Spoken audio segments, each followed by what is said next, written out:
എല്ലാവർക്കും നമസ്കാരം. മഞ്ജുഷയാണ്. സ്പീക്കപ്പ് എന്ന നമ്മുടെ പബ്ലിക് സ്പീക്കിംഗ് പോഡ്കാസ്റ്റിന്റെ ഇന്നത്തെ എപ്പിസോഡിലേക്ക് എല്ലാവർക്കും സ്വാഗതം. സ്പീക്കപ്പിന്റെ ആദ്യത്തെ എപ്പിസോഡിൽ ഗ്ലോസോഫോബിയ അല്ലെങ്കിൽ ഫിയർ ഓഫ് പബ്ലിക് സ്പീക്കിങ്ങിനെ കുറിച്ചാണ് നമ്മൾ പറഞ്ഞത്. എന്തുകൊണ്ട് ഇങ്ങനെ ഒരു ഫിയർ ഉണ്ടാകുന്നു എന്നുള്ളതിന്റെ റീസൺ വളരെ സയന്റിഫിക് ആയിട്ട് നമ്മൾ നോക്കി. ഇനി നമ്മൾ ചെയ്യേണ്ട ഒരു കാര്യം ആ ഫിയറിനെ ഫേസ് ചെയ്യുക എന്നുള്ളതാണ്. ഫേസ് ചെയ്ത് നമ്മൾ അതിനെ ഓവർകം ചെയ്യാൻ പോവാണ്. എങ്ങനെയാണ് നമ്മൾ അത് ചെയ്യാൻ പോകുന്നതെന്ന് വെച്ചാൽ സ്റ്റെപ്പ് ബൈ സ്റ്റെപ്പ് ആയിട്ട് പതുക്കെ പതുക്കെ നമ്മൾ ആ ഒരു ഫിയറിനെ മാറ്റിയെടുത്ത് നല്ല സ്പീക്കേഴ്സ് ആയിട്ട് മാറാൻ പോവാണ്. അതിന് എൻ്റെ കൂടെ ഉണ്ടാവുമെന്ന് ഞാൻ പ്രതീക്ഷിക്കുകയാണ്. എങ്ങനെ ഒരു നല്ല സ്പീക്കറായിട്ട് മാറാം എന്ന് ചോദിക്കുമ്പോൾ അതിന്റെ ആദ്യത്തെ സ്റ്റെപ്പ് എന്ന് പറയുന്നത് ആദ്യം ഒരു നല്ല ഇന്റൻഷൻ സെറ്റ് ചെയ്യുക എന്നുള്ളതാണ്. നല്ലൊരു സ്പീക്കറായി മാറാനുള്ള ഒരു ഇന്റൻഷൻ ആദ്യം തന്നെ നമ്മൾ സെറ്റ് ചെയ്യുക. നമുക്ക് ഏറ്റവും ഇഷ്ടമുള്ള ഒരു വിഷയത്തിൽ അല്ലെങ്കിൽ നമുക്ക് ഏറ്റവും അറിവുള്ള ഒരു വിഷയത്തിൽ 3 മിനിറ്റ് നേരം സംസാരിക്കുക എന്നുള്ളതാണ് ഡെയിലി നമ്മൾ ചെയ്യേണ്ട ഒരു കാര്യം. നമ്മളിത് ഒരു മിററിൽ നോക്കി സംസാരിക്കല്ല, ശരിക്കും ഈ സംസാരിക്കുന്നത് ഒരു വീഡിയോയിൽ റെക്കോർഡ് ചെയ്ത് സംസാരിക്കുക. നമുക്ക് ഇഷ്ടമുള്ള ഒരു വിഷയത്തെക്കുറിച്ച് ഒരു 3 മിനിറ്റ് ഏറ്റവും ഭംഗിയായിട്ട് സംസാരിക്കുക. അത് നമ്മുടെ ഫ്രണ്ട് ക്യാമറയിൽ റെക്കോർഡ് ചെയ്യുക ആൻഡ് അത് കേട്ട് നോക്കുക. സ്ഥിരമായിട്ട് ഇങ്ങനെ ചെയ്യുക. ഇതൊരു നല്ല മെത്തേഡാണ്. നമുക്കപ്പോൾ നമ്മളെ തന്നെ കണ്ട് കണ്ട് നമ്മളോട് വളരെയധികം യൂസ്ഡ് ആവും അല്ലേ? ഈ ഒരു ആക്ടിവിറ്റി ഇങ്ങനെ ചെയ്തുകൊണ്ടിരിക്കുമ്പോൾ നമുക്ക് തന്നെ നമ്മുടെ ഒത്തിരി കുറവുകൾ മനസ്സിലാക്കാൻ പറ്റും. അതുപോലെ നമുക്ക് തന്നെ നമ്മുടെ കുറെ കഴിവുകളും മനസ്സിലാക്കാൻ പറ്റും. നമുക്ക് ഉള്ളിൽ നിന്ന് ഒരു കോൺഫിഡൻസ് നമുക്ക് തന്നെ ഉണ്ടായി വരും. ഒന്നാമത്തെ വീഡിയോ റെക്കോർഡ് ചെയ്യുമ്പോൾ ഒരു പക്ഷേ നമ്മൾ ഉദ്ദേശിച്ച രീതിയിലൊന്നും നമുക്ക് പറയാൻ പറ്റിയെന്ന് വരില്ല. നമുക്ക് ചിലപ്പോൾ ഒരു ചമ്മലൊക്കെ വരും.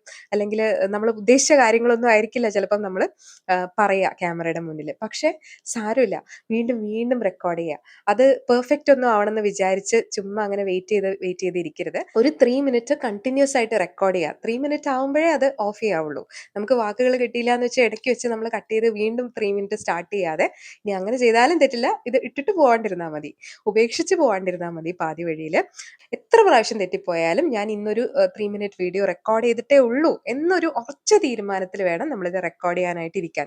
കാരണം എന്താണെന്ന് വെച്ചാൽ നമുക്ക് ഇൻസ്റ്റന്റ് ആയിട്ട് ചെന്നിരുന്ന് അങ്ങ് സംസാരിച്ച് അടിപൊളി എന്ന് പറഞ്ഞ് ഒരു വീഡിയോ അങ്ങനെ കിട്ടിയെന്ന് വരില്ല. അപ്പോൾ അങ്ങനെ കിട്ടുന്ന ആൾക്കാരുണ്ടാവും, പക്ഷെ ഒരു തുടക്കക്കാരന് അങ്ങനെ കിട്ടിയെന്ന് വരില്ല. അപ്പൊ നമ്മൾ എന്ത് ചെയ്യുക, വീണ്ടും വീണ്ടും വീണ്ടും റെക്കോർഡ് ചെയ്യുക. ഈ 3 മിനിറ്റ് എന്ന് പറയുന്ന ഒരു ടാർഗറ്റ്, നമ്മളെ തൃപ്തിപ്പെടുത്തുന്ന ആ ഒരു ടാർഗറ്റ് നമ്മൾ എപ്പോൾ അച്ചീവ് ചെയ്യുന്നോ അപ്പം മാത്രം അത് സ്റ്റോപ്പ് ചെയ്യുക. ഡെയിലി ഈ ഒരു കാര്യം ചെയ്യാനായിട്ട് ഒരു ഒരു കുറച്ച് സമയം ലൈഫിൽ മാറ്റി വെക്കുക. ചിലർക്ക് ഈ 3 മിനിറ്റ് വീഡിയോ റെക്കോർഡ് ചെയ്യാൻ 3 മിനിറ്റ് തന്നെ മതിയായിരിക്കും. മറ്റു ചിലർക്ക് ഈ 3 മിനിറ്റ് വീഡിയോ ഒരു ഫുൾ ഡേ എടുത്താലും റെക്കോർഡ് ചെയ്ത് തീർക്കാൻ പറ്റണം എന്നില്ല. അവര് പെർഫെക്ഷനിസ്റ്റുകളാണ്. കാരണം അവർക്ക് ആ 3 മിനിറ്റ് ഏറ്റവും ഭംഗിയായിട്ട് കിട്ടണം എന്ന് ആഗ്രഹിക്കുന്നവരാണ്. പക്ഷെ അങ്ങനെ ആഗ്രഹിച്ചിട്ട് അവരത് പാതി വഴിയിൽ ഉപേക്ഷിച്ച് പോകുന്നില്ല. ആ 3 മിനിറ്റ് ഫൈനലി ആ ഒരു ഡേ എൻഡ് ചെയ്യുമ്പോൾ അവർ ആ 3 മിനിറ്റ് വീഡിയോ അവർക്ക് ഉണ്ടാക്കാൻ പറ്റുന്നുണ്ടെന്ന് ഉണ്ടെങ്കിൽ തീർച്ചയായിട്ടും അവര് സക്സസ് തന്നെയാണ്. പക്ഷെ അതല്ല, എനിക്ക് പറ്റുന്നില്ല എന്ന് പറഞ്ഞ് പല പ്രാവശ്യം റെക്കോർഡ് ചെയ്യാൻ ശ്രമിച്ച് അവസാനം റെക്കോർഡ് ചെയ്യാതെ ഇട്ടിട്ട് പോകുന്ന ഒരവസ്ഥയിലേക്ക് ചെല്ലരുത് എന്നാണ് എനിക്ക് പറയാനുള്ളത്. ഒരു 3 മിനിറ്റ് വീഡിയോ റെക്കോർഡ് ചെയ്യുമ്പോൾ ആദ്യത്തെ വീഡിയോ അത്ര പെർഫെക്റ്റ് ആവണമെന്നൊന്നും വിചാരിക്കല്ലേ. കാരണം ഈ പെർഫെക്ഷൻ എന്ന് പറയുന്നതേ ഒരു മിത്താണ്. അങ്ങനെ ഒരു സംഗതി ഇല്ല. അത് നോക്കിയിരുന്നാൽ നമുക്ക് ഒന്നും ചെയ്യാൻ പറ്റില്ല. നമ്മളെങ്ങനെയാ നടക്കാൻ പഠിച്ചത്? വീണ്ടും എഴുന്നേറ്റും ഒക്കെയാണ് നമ്മൾ നടക്കാൻ പഠിച്ചതല്ലേ. അപ്പൊ അതുപോലെ പതുക്കെ പതുക്കെ പഠിച്ചാൽ മതി നമുക്ക്. നമുക്ക് ഇന്ന് തന്നെ പോയി വലിയ സ്പീക്കേഴ്സ് ഒന്നും ആവണ്ട. നമുക്ക് പതുക്കെ പഠിച്ചാൽ മതി. നമുക്ക് സമയമുണ്ട്. നമ്മൾ ആദ്യം നല്ലൊരു ഇന്റൻഷൻ സെറ്റ് ചെയ്തു. അതിനുശേഷം നമുക്ക് സംസാരിക്കാൻ പറ്റുന്ന ഒരു നല്ല ടോപ്പിക് ചൂസ് ചെയ്തു. ആ ടോപ്പിക്കിനെ പറ്റി ഒരു 3 മിനിറ്റ് സംസാരിക്കാനുള്ള കോണ്ടന്റ് നമ്മൾ ക്രിയേറ്റ് ചെയ്തു. ആൻഡ് നമ്മുടെ ഫ്രണ്ട് ക്യാമറ ഓൺ ചെയ്ത് നമ്മൾ സംസാരിക്കാൻ തുടങ്ങി. ആൻഡ് ഫൈനലി നമ്മുടെ ആ ഒരു പ്രോഡക്റ്റിനെ നമ്മൾ സ്വയം റിവ്യൂ ചെയ്യാണ്. നമ്മൾ തന്നെ കണ്ട് കണ്ട് നമ്മളോട് നമ്മളെ നമ്മളോട് തന്നെ ഒരു മതിപ്പൊക്കെ തോന്നുകയാണ്. നമ്മളൊന്നും തോളിലൊക്കെ തട്ടി ആഹാ കൊള്ളാലോ, നമ്മൾ സംസാരിക്കുന്നുണ്ടല്ലോ, നമുക്ക് പറയാൻ പറ്റുന്നുണ്ടല്ലോ, ആഹാ എന്നുള്ള ഒരു ഫീലിംഗ് ആണ് നമുക്ക് കിട്ടുന്നത്. ആ ഒരു ആഹാ ഫീലിംഗ് നമുക്ക് ഇങ്ങനെ കിട്ടിക്കൊണ്ടിരിക്കണം മനസ്സിൽ. അതാണ് നമ്മുടെ രണ്ടാമത്തെ പടി എന്ന് പറയുന്നത്. ഈ 2 സ്റ്റെപ്പുകളും നമ്മൾ എടുത്തു തുടങ്ങുമ്പോൾ തന്നെ ഇതിന്റെ കൂടെ നമുക്ക് ചെയ്യാൻ പറ്റുന്ന വേറെ 2 പ്രാക്ടീസുകൾ ഏതാന്ന് ചോദിച്ചു കഴിഞ്ഞാൽ, ഒന്ന് നല്ല വായനയാണ്. നന്നായി വായിക്കുക. നമുക്ക് ആഴത്തിൽ വായിക്കുക. നമുക്ക് ഇൻട്രസ്റ്റ് ഉള്ള പല വിഷയങ്ങളെ കുറിച്ചും നന്നായി വായിച്ചുകൊണ്ടിരിക്കുക. വായന ഒരിക്കലും അത് ഓൺലൈൻ ആവട്ടെ ഓഫ്ലൈൻ ആവട്ടെ എങ്ങനെയായാലും വായന ഒത്തിരി നമ്മളെ സഹായിക്കും നല്ല സ്പീക്കേഴ്സായിട്ട് മാറാൻ. ഓക്കെ. സോ നന്നായി വായിക്കുക. അതാണ് ഒരു കാര്യം. മറ്റൊരു കാര്യം എന്താണെന്ന് ചോദിച്ചു കഴിഞ്ഞാൽ, നന്നായി സംസാരിക്കുന്ന ആളുകളുടെ പ്രസംഗങ്ങൾ നമുക്ക് ഓൺലൈനായിട്ട് ഇഷ്ടം പോലെ അവൈലബിൾ ആണ്. നല്ല നല്ല സ്പീച്ചുകൾ അല്ലേ? അത് കേൾക്കുക. അത് കേൾക്കുന്നതിനോടൊപ്പം അവരുടെ ആ ഒരു സ്പീച്ച്, അതിനകത്തുള്ള കോണ്ടന്റ്, അവരെങ്ങനെയാണ് അത് ഡെലിവർ ചെയ്യുന്നത് എന്നുള്ളത് ഒന്ന് നന്നായി ഒബ്സർവ് ചെയ്യുക. പലതവണ ഒരാളുടെ തന്നെ ഒരു നല്ല സ്പീക്കറിനെ കണ്ടെത്തുക. നമുക്ക് ഏറ്റവും തൃപ്തിയുള്ള ഒരു സ്പീക്കറിനെ കണ്ടെത്തിയ ശേഷം അവർ സംസാരിക്കുന്നതിൻ്റെ ആ ഒരു രീതി, അതുപോലെ അവർ ആ ഒരു കോണ്ടന്റ് എങ്ങനെ അവരത് ഡെലിവർ ചെയ്യുന്നു എന്നുള്ളതിൻ്റെ അവരൊരു തോട്ട് പ്രോസസ്സ് എങ്ങനെയാണ് എന്നുള്ളത് നന്നായി ഒബ്സർവ് ചെയ്യുക. നമുക്ക് ഇഷ്ടമുള്ള ഒരു സ്പീക്കറിനെ ഫോളോ ചെയ്യുക. അവരുടെ വീഡിയോസ് എടുത്ത് ഡൗൺലോഡ് ചെയ്ത് വെച്ച് അവർ സംസാരിക്കുന്ന പോലെ അവരോടൊപ്പം അത് പ്ലേ ചെയ്തുകൊണ്ട് സംസാരിക്കാൻ ശ്രമിക്കുക. അതാണ് ഷാഡോയിങ്. സോ അത് പ്രാക്ടീസ് ചെയ്യുന്നത് നമ്മളെ ഒത്തിരി ഹെൽപ്പ് ചെയ്യും. ഈ ഷാഡോയിങ് പ്രാക്ടീസ് ചെയ്യുമ്പോൾ തന്നെ മിററിങ്ങും കൂടെ ആഡ് ചെയ്ത് സംസാരിക്കുക. കാരണം നമ്മളൊരു നല്ലൊരു പബ്ലിക് സ്പീക്കറിന് സംസാരിക്കുന്നത് പോലെ തന്നെ അവരുടെ ബോഡി ലാംഗ്വേജ് വളരെ ഇമ്പോർട്ടൻ്റ് ആണ്. സോ ഇങ്ങനെ ഒന്നും അനങ്ങാതെ ഇരുന്ന് നമ്മൾ സംസാരിച്ചു കഴിഞ്ഞാൽ കേൾക്കുന്ന ആളിന് അതത്ര ഇൻട്രസ്റ്റിംഗ് ആയിട്ട് തോന്നില്ല. അതിന് പകരം നമ്മളിങ്ങനെ കൈയൊക്കെ എടുത്ത് സംസാരിക്കുന്നു, അയാളുടെ കണ്ണിൽ നോക്കി സംസാരിക്കുന്നു, ഒരു ഓഡിയൻസ് ആണെങ്കിൽ ഓരോരുത്തരോടും ആ ഒരു ഐ കോൺടാക്ട് മെയിൻറ്റെയിൻ ചെയ്ത് സംസാരിക്കുന്നു എന്നൊക്കെയുള്ളത് വളരെ ഇമ്പോർട്ടൻ്റ് ആയിട്ടുള്ള കാര്യമാണ്. സോ ആദ്യത്തെ തുടക്കത്തിൽ നമ്മൾ ഇതെല്ലാം കൂടെ ശ്രദ്ധിച്ച് ഇതെല്ലാം കൂടെ കോർഡിനേറ്റ് ചെയ്ത് സംസാരിക്കാൻ നമുക്ക് പറ്റിയെന്ന് വരില്ല. പക്ഷെ പതുക്കെ പതുക്കെ നല്ല സ്പീക്കേഴ്സായി മാറുന്ന നമ്മുടെ ആ ഒരു ജേർണിയിൽ നമ്മളിതെല്ലാം മാസ്റ്റർ ചെയ്യും.